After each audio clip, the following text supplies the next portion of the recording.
Ikipe ya Bodo Glimt yo mu gihugu cya Norvège yakoze amateka. Iyi kipe yongeye kwereka ko isi yose ko atari ikipe isanzwe. Ibashiye gusezera ikipe ya Inter Milan ku bitego 5-2.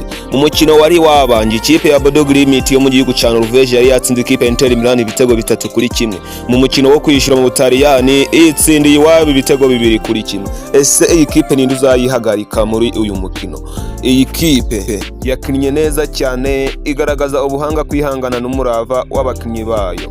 Abafana bari bafite icyizere cyinshi cyo gusezera ikipe Inter Milan, naho abakinnyi batanga byose ngo baheshe ishema igihugu cyabo. Umukino waranzwe n'uduhigo dutandukanye, guhererekanya neza umupira no gutsinda igitego cyashimishije abafana. Dore nguko uko ikipe ya Bodo Glimt yo mu gihugu cya Norvège ibashiye gusezera ikipe Inter Milan yo mu gihugu cy'Ubutaliyani. Niba utari wakora subscribe kuri John P 150, hanyarukire ukore subscribe, like, share and comment, ubundi ho dukomeze tubane. Bye bye, ciao ciao, hasta la vista.